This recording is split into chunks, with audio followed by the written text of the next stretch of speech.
আমরা এখন যে জায়গাটায় দাঁড়িয়ে আছি এই জায়গাটা হচ্ছে কালীপকড়ি। এই একটা ছোট্ট পুকুরের মতো এখানে আছে। এইখানে চারিদিকে বৌদ্ধ ধর্মের যে পতাকা লাগানো হয় এগুলো লুমদার লাগানো আছে। এখানে দেখছেন পানাড়ি পাতাও আছে এখানে। এই জায়গাটার নাম কালীপকড়ি। যারা ট্রেকিংয়ে আসেন মানেভঞ্জন থেকে প্রথম দিন ট্রেকিং করে এসে তারা এখানে প্রথম দিন থাকেন টুমলিংয়ে, দ্বিতীয় দিন থাকেন এই কালীপকড়িতে। উপরে সব হোমস্টে করা আছে। আর এখান থেকে তৃতীয় দিন তারা চলে যান সান্দাকফু। ঠিক পাহাড়ের ওই পাটটায় দেখা যাচ্ছে ওটাই কিন্তু সান্দাকফু। ওই পাটটাই হলো সান্দাকফু। আমাকে দেখো, এই রাস্তায় কিন্তু ভারতবর্ষের দিক থেকে বাইক নিয়ে আসতে দেয় না, কিন্তু আমরা একটা বাইক যেতে দেখলাম, ওটা নেপালি নাম্বারে। নেপাল থেকে আসলে এই রাস্তায় বাইক আসে। এটা আমাদের ড্রাইভার যিনি ছিলেন রৌনক, উনি এটা বললেন। এই দেখুন কালীপকড়িটা দেখুন ভালোভাবে, এই হচ্ছে কালীপকড়ি।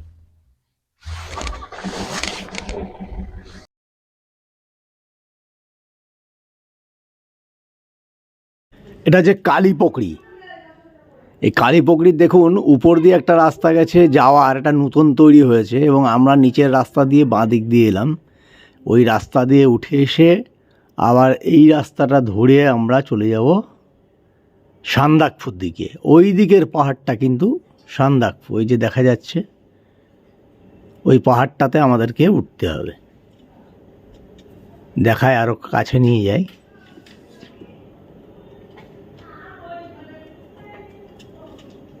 ওই দিকটা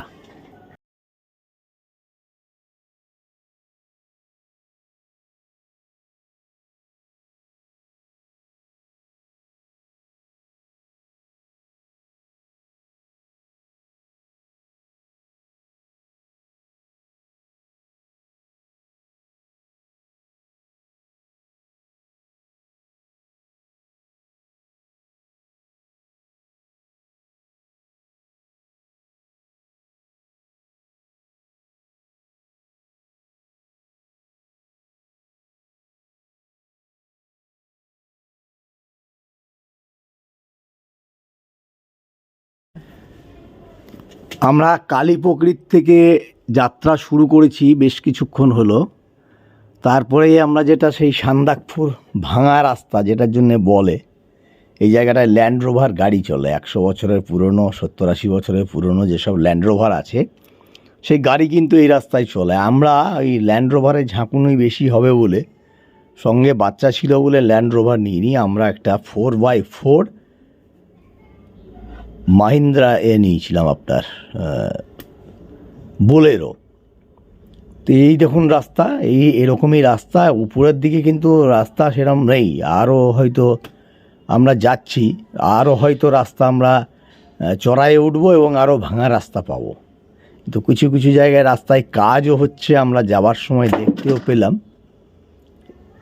এই যে এই হচ্ছে রাস্তা, ডান দিকটাতে খাদ, বাঁ দিকে পাহাড়, এবং একটা গাড়ি এলে আর একটা গাড়িতে কিন্তু দাঁড়িয়ে যেতে হবে এই রাস্তাতে, এছাড়া কোনো রকম কোনো উপায় নেই। ধুলো উঠছে, আস্তে আস্তে ঠান্ডাও বাড়ছে। ঠান্ডা তো আছেই, ঠান্ডাও বাড়ছে। রাস্তা বলতে এখানে কোনো কিছু অবশিষ্ট নেই, সবটাই ভাঙা।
আমরা সান্দাকফু প্রায় কাছাকাছি এসে গেছি। ওই দূরে যে হোটেলটা দেখা যাচ্ছে ওই হোটেলটা হচ্ছে শেরপা চালেট, ওই হোটেলেই আমরা থাকবো।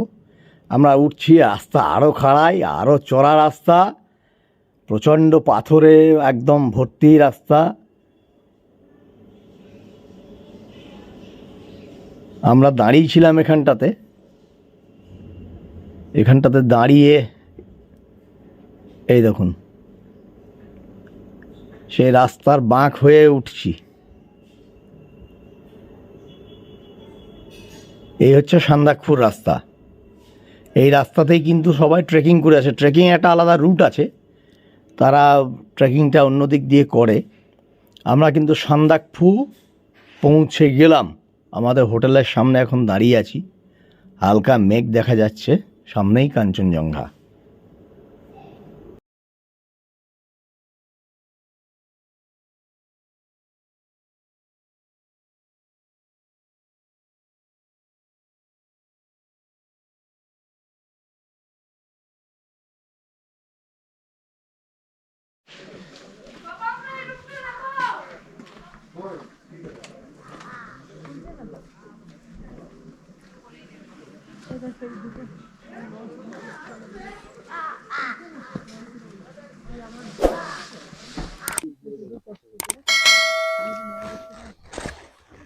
আমরা এখন যাচ্ছি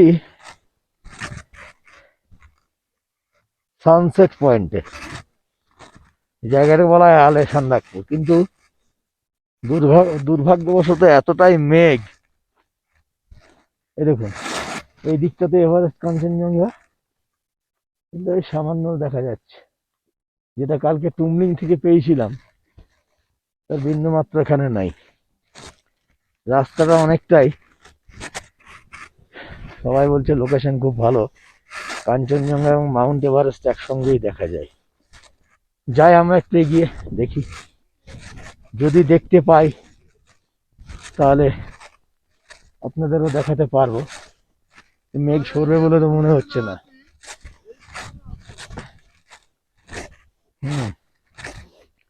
দেখি কি হয়। এই হচ্ছে আলে যাওয়ার রাস্তা। অনেকেই বলবে যে 2 কিলোমিটার রাস্তা হেঁটে যান, কিন্তু আমি পরামর্শ দেবো হাঁটবেন না। হাঁটা খুব কঠিন, পাথরের রাস্তায় গাড়ি নিয়ে আসুন। গাড়ির ড্রাইভার যার সঙ্গে সান্দাকফু আসবেন তাকে কথা বলুন যে আমরা যেখান থেকে মাউন্ট এভারেস্ট এবং কাঞ্চনজঙ্ঘা একসঙ্গে দেখা যায় আলে, জায়গাটাকে বলছে। প্রচন্ড খারাপ রাস্তা। অনেকেই বলবে হ্যাঁ হাঁটতে হাঁটতে চলে যাবেন, এই যাবেন সেই যাবেন, নানান রকম। কিন্তু আমি কিন্তু বলবো যে আমার ব্যক্তিগতভাবে পরামর্শ, হাঁটতে পারলে হাঁটুন। বাচ্চা টাচ্চা থাকলে অবশ্যই গাড়ি নিয়ে আসুন। যাদের পায়ে প্রবলেম আছে তাদের তো গাড়িতে আসা একান্ত দরকার, নাহলে এই রাস্তায় পারবেন না। ফেরার সময় আরো সমস্যা হবে, কারণ আসার সময় হয়তো আলোতে আলোতে চলে আসা গেল, যাওয়ার সময় কিন্তু আলো পড়ে গেলে খুব সমস্যা।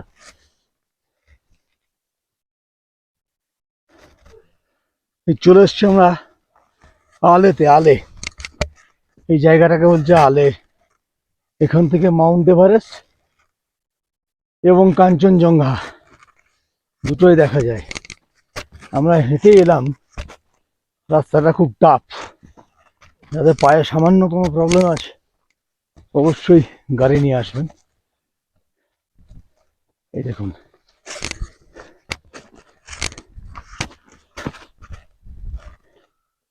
মেঘের জন্য কালকে সানসেট অনেক ভালো দেখে, অনেক অনেক তুমি পরিষ্কার ছিল এদের।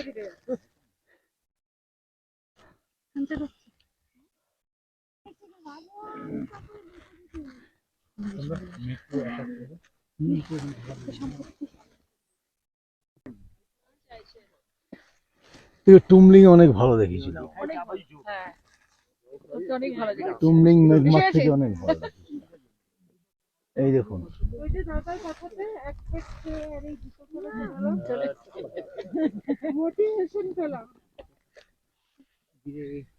আলে। আলে এলাম ঠিকই, কিন্তু কি খালে পড়লাম সেটা যাওয়ার সময় বুঝতে পারবো।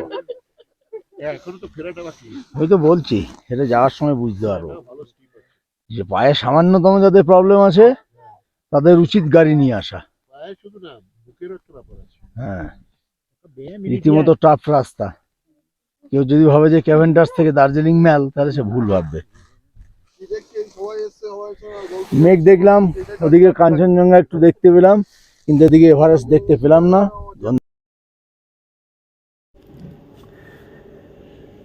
এখন অনেকটাই মেঘ সরে গেছে, ওই দূরে দেখতে পাচ্ছি আমরা মাউন্ট এভারেস্টের যে রেঞ্জগুলো আছে, মাকালু, মাউন্ট এভারেস্ট, সেইগুলো।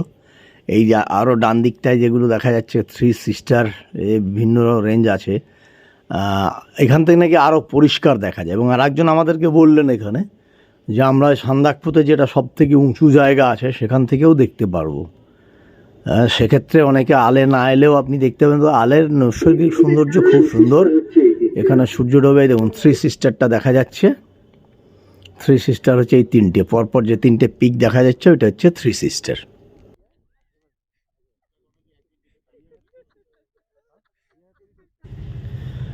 এখন আরও পরিষ্কার হয়ে গেছে কাঞ্চনজঙ্ঘার দিকটা। থ্রি সিস্টার, তারপরে এইদিকে চলে গেল সব মাউন্ট এভারেস্টের যেসব শৃঙ্গ আছে সেই সবগুলো ওই দূরে দেখা যাচ্ছে। পরিষ্কার খুব হয়নি, তবুও আমরা ভেবেছিলাম একবারেই হয়তো দেখা যাবে না, সেক্ষেত্রে অনেকটাই দেখতে পাচ্ছি, অনেকটাই দেখতে পাচ্ছি। এখন মনে হচ্ছে না আলে এসে সার্থক হলো। কালকে সকালবেলা দেখবো যে ওখানে এই সব থেকে উঁচু যে পয়েন্ট আছে সেখান থেকে কেমন লাগে দেখতে। আশা করি আরও ভালো দেখতে পাবো, পরিষ্কার থাকবে ওয়েদার সকালের দিকে। পাহাড়ের ওয়েদার সবসময় সকালবেলায় পরিষ্কার থাকে। এই দেখুন সূর্য অস্ত যাচ্ছে। অনেকেই ক্যামেরা লাগিয়ে মোবাইলে বিভিন্নভাবেই এই ছবি তুলছেন, আমরাও কিছুটা তুললাম।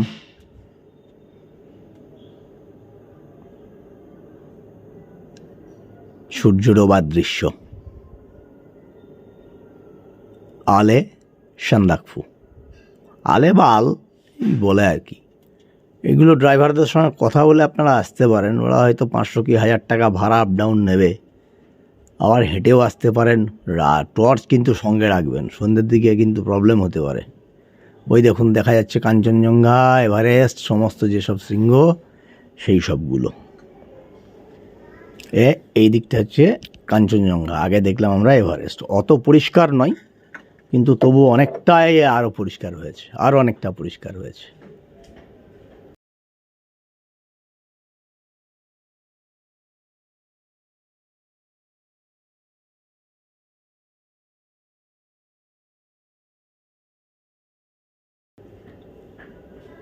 এখন দেখছি সূর্য অস্ত, মেঘের মাঝে সূর্য অস্ত যাচ্ছে।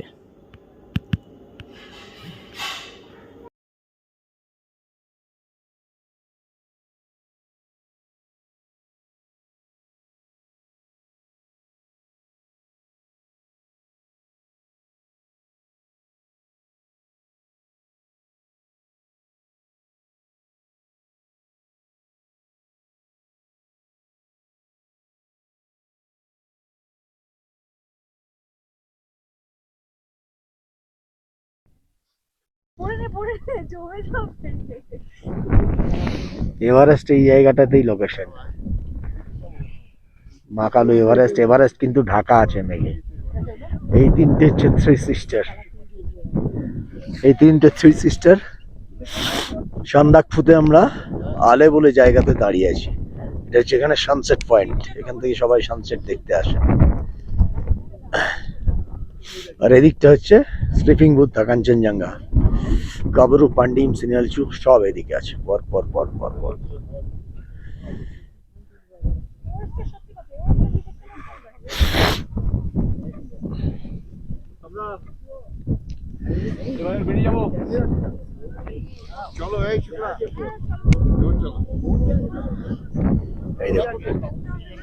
এটা এভারেস্ট রেঞ্জ, মাকালু এভারেস্ট এই দিকটায়। আর এটা হচ্ছে থ্রি সিস্টার, মেঘ। কি কিরম ভাবে নেমে এসছে।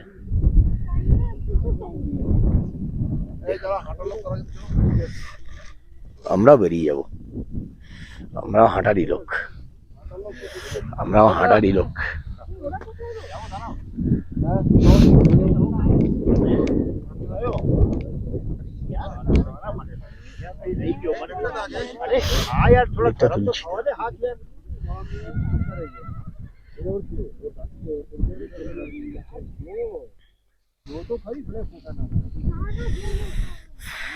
এই দেখুন, এই দিকটাতেই কিন্তু এভারেস্ট, ওই জায়গাটাতেই মাকালু এভারেস্ট। এভারেস্ট ঢাকা আছে, থ্রি সিস্টার।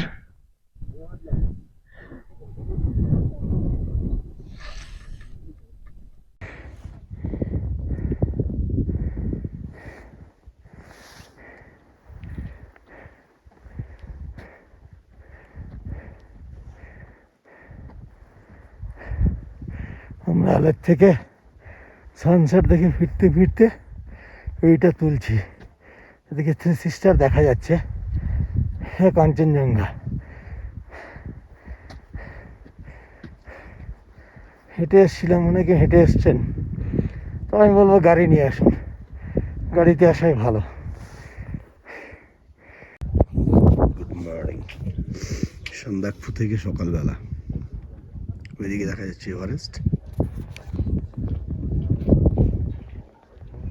আর এদিকে কাঞ্চনজঙ্ঘা, পুরো রেঞ্জটাই খোলা।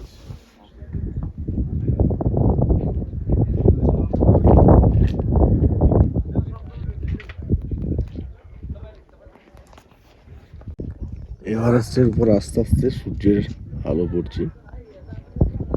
এভারেস্ট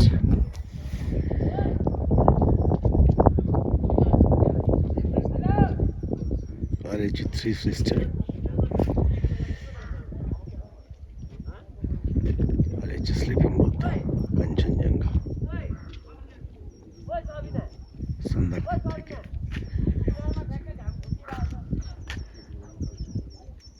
পুরো কাঞ্চনজঙ্ঘার রেঞ্জটা।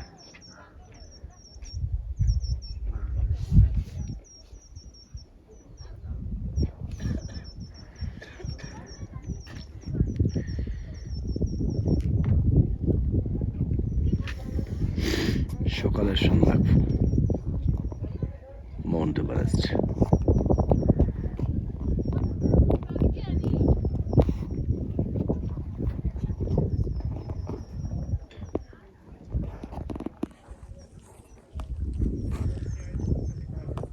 জমে গেছে সাদা হয়ে। এই যে রাস্তার ধারে দুই ধারে,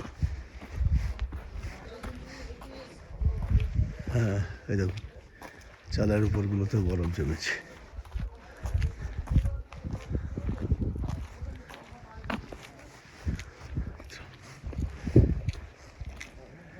এখান থেকে থ্রি সিস্টারকে দেখা যাচ্ছে, এদিকে কাঞ্চনজঙ্ঘা। সকালবেলা দেখি যদি মাউন্ট এভারেস্টকে আর একটু কাছে ক্লোজ থেকে দেখতে পাই, সেই কারণে একটু এগিয়ে যাচ্ছি। এটা কিন্তু সন্ধ্যাক্ষু সব থেকে উঁচু জায়গা, মানে এক কথায় পশ্চিমবঙ্গের উঁচু জায়গা। ঠিক আছে, একদম নিচের টপ করে পড়বে। সকালবেলা তখন বুঝিনি, হ্যাঁ রাত্রেবেলা দেখুন কিরকম স্নো চারিদিকে। এই দেখুন বরফে ছেয়ে গেছে। দূরে দেখতে পাচ্ছি মাউন্ট এভারেস্ট, যেটা দেখার জন্য আমরা ওই দূরে মাকালু, মাউন্ট এভারেস্ট এগুলো সব আছে। আমি উপরে যাই গিয়ে,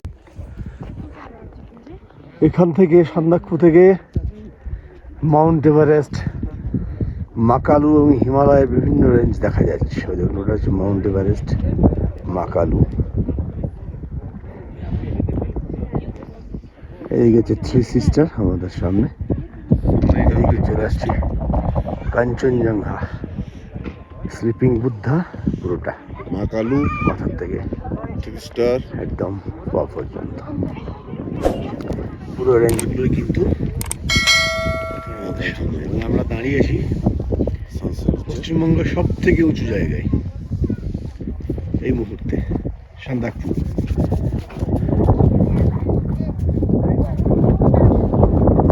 প্রচন্ড ঠান্ডা,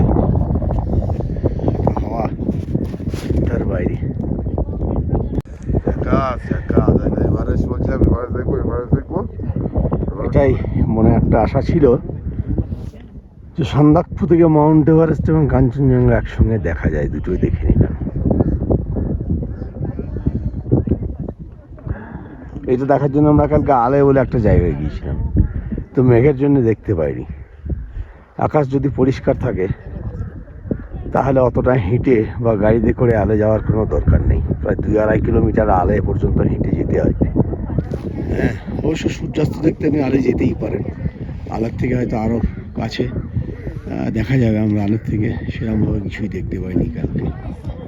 আজকে দেখে আমাদের মন ভরে গেল। এখন আমরা সব থেকে দেখুন, এটা হচ্ছে পশ্চিমবঙ্গের সবচেয়ে উঁচু জায়গা। এই যে এখানে আমরা দাঁড়িয়েছি, উপরে আমরা উঠেছিলাম। মেঘগুলো স্তরে স্তরে ভাসছে সব পরপর। এইটা হচ্ছে গিয়ে এভারেস্ট রেঞ্জ, ওই দূরে ওটা মাউন্ট এভারেস্ট, আর এদিকটাতে হচ্ছে কাঞ্চনজঙ্ঘা রেঞ্জ।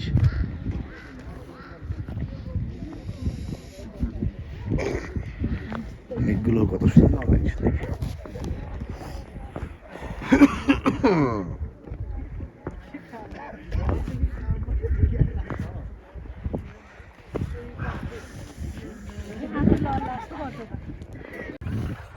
উপরে উঠেছিলাম আমরা, সব থেকে পিক পয়েন্ট পশ্চিমবঙ্গের। উপরে এই যে এভারেস্ট দেখা হয়ে গেল।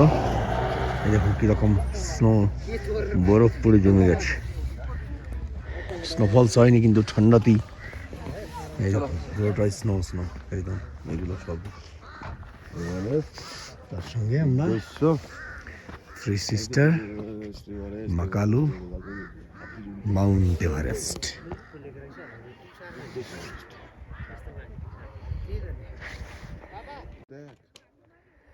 একদম এদিক থেকে এসে এই লাস্টের এটা হচ্ছে মাউন্ট এভারেস্ট, পৃথিবীর সর্বোচ্চ শৃঙ্গ, 8,848 মিটার। এটা হচ্ছে হোটেল সানরাইজ। বলা হয় যে সান্দাকফুর সব থেকে বেস্ট প্রপার্টি এটাই। তা আমরা এখানে রুম পাইনি, দুটো রুম ছিল না, সে কারণে আমরা এর পাশেই নিয়েছিলাম শেরপা চালেট। ওই যে ওই প্রপার্টিটা দেখবেন, এদের রুমগুলো ছোট ছোট, এক রাত্রির পক্ষে ঠিকই আছে, কাটিয়ে দেওয়া যাবে। বেডে ইলেকট্রিক দেওয়া আছে গরম করার জন্য বেড, আর আপনার এদের থাকে শুধুমাত্র ব্রেকফাস্ট অ্যান্ড ডিনার। রাত্রেবেলা ব্রেকফাস্ট, ডিনার, পরের দিনে সকালবেলা ব্রেকফাস্ট। এদের কোনো লাঞ্চের ব্যবস্থা নেই। এমনি লাঞ্চ যদি ভেজ নেন 200 টাকা করে থালা। খাবার অতিরিক্ত সাধারণ মানের, এবং সার্ভিসও কিন্তু ন্যূনতম। কোনো কিছুই রুমের মধ্যে সার্ভিস নেই, সবই আপনাদের নিজেদেরকে নিয়ে যেতে হবে, না নিচে এসে খেতে হবে। আর ঠান্ডা প্রচণ্ড, গিজারের কোনো ব্যবস্থা নেই। ইলেকট্রিক কেটলি দেওয়া আছে রুমের মধ্যে, তার থেকে আপনারা জল গরম করে নিতে পারেন। আমি রুমটা দেখিয়ে দেবো। সান্দাকফু 11,930 ফিট, মানে প্রায় 12,000 ফুট উঁচু। এখানে আমরা এক রাত্রির জন্য ছিলাম। এতে খাওয়া থাকা নিয়ে প্যাকেজ হয়। খাওয়া থাকা বলতে রাত্রেবেলা ডিনার, দিনের বেলা ব্রেকফাস্ট মাথা পিছু হিসাবে, আর চা দেয় সন্ধ্যেবেলা একবার। এরা আপনি এদের সঙ্গে কথা বলে দেখতে পারেন। হোটেলের সামনে এখন দেখুন স্নো হয়ে আছে, তো বেজে গেছে, মানে রাত্রেবেলায় হিমাঙ্কের নিচে টেম্পারেচার। গাড়ির বোনেটে, গাড়ির কাছে এখন এগুলোতে রোদ উঠলে তবে যাবে। প্রচণ্ড ঠান্ডা। এই ছিল আমাদের হোটেল শেরপা চালেট। ফোন নাম্বার এখানে দেওয়া আছে, দাম দর অবশ্যই করে নেবেন। বিভিন্ন জনের কাছে বিভিন্ন রকমভাবে প্যাকেজ দেয় এরা। আমাদের সঙ্গে প্যাকেজ ছিল ব্রেকফাস্ট আর ডিনার, আর শুনলাম সানরাইজের প্যাকেজে নাকি সব রকমই দেয়। ওই হচ্ছে সামনে সানরাইজ হোটেলটা, ওই যে দেখা যাচ্ছে ওইটা 4 বার খাবার দেয়। এখান থেকে কাঞ্চনজঙ্ঘা ভালো দেখা যায়। এই দেখুন সামনে কাঞ্চনজঙ্ঘা, এখান থেকে কাঞ্চনজঙ্ঘার সমস্ত রেঞ্জটাই দেখা যাচ্ছে। আর এদিকটাতে এভারেস্ট আছে, গাছের জন্য এভারেস্ট দেখা যাচ্ছে না, কিন্তু থ্রি সিস্টার, মাকালো এগুলো দেখা যাচ্ছে। ঠিক তার উল্টো দিকে ঘুরলাম হোটেল শেরপা চালেট। এই হচ্ছে হোটেল শেরপা চালেট, এই হোটেলে আমরা ছিলাম। আমরা এবার শেরপা চালেটের ভিতরে ঢুকছি। রুম তো আপনাদেরকে দেখিয়েছি, রুমগুলো খুব ছোটো ছোটো। হচ্ছে ওদের ডাইনিং এরিয়া, এই হচ্ছে ডাইনিং এরিয়া। আর এটা হচ্ছে ওনাদের কিচেন, এখানে সব রান্না বান্না হয়। এই কিচেনে আপনারা খাবার অর্ডার দিলে ওনারা বানিয়ে দেবেন। আর এই হচ্ছে ওনাদের রিসেপশন কাউন্টার। ওখানে দেখুন এখানকার গুড়াশ এবং খোকিং বিখ্যাত দেশি দারু রাখা আছে। গরম জলের ব্যবস্থা আছে, ঠান্ডা জলের ব্যবস্থা আছে। এদিকে বসে আছে, আমরা এখন ইয়ে করবো, ব্রেকফাস্ট করবো। ব্রেকফাস্টটা কমপ্লিমেন্টারি আমাদের 4 জনের। ব্রেকফাস্টে ব্রেড বাটার দিয়েছে। আমরা খুলে দেওয়াই ভালো। এই যে এটা দিস তো জ্যাম, জ্যামই খাবো আমি, এ খাবো না। যে আমার পিনাট বাটারও ভালো খেতে। আমরা আজকে খাচ্ছি ম্যাগি। ডিম ছাড়া দেওয়া আছে নাকি? একটা করে ডিম ছাড়া। ম্যাগি দেখাও। হ্যাঁ, একটা ডিম আর একটা সিম্পল, ম্যাগি একটা করে দেখাও। ছেঁড়া ডিম। মা, ম্যাগি। দুটো ডিম 4 জনকে। এবার আমরা খাচ্ছি ম্যাগি ম্যাগি। মা আমাকে দেখাও, খাচ্ছি। চল চল পেলে আছি। এই হোটেলটাই আমরা ছিলাম। এটা হচ্ছে শেরপা চালেট। আমরা কিন্তু এবার নিচের দিকে নেমে যাচ্ছি, সান্দাকপুর থেকে নিচের দিকে নেমে যাচ্ছি। চলো চলো।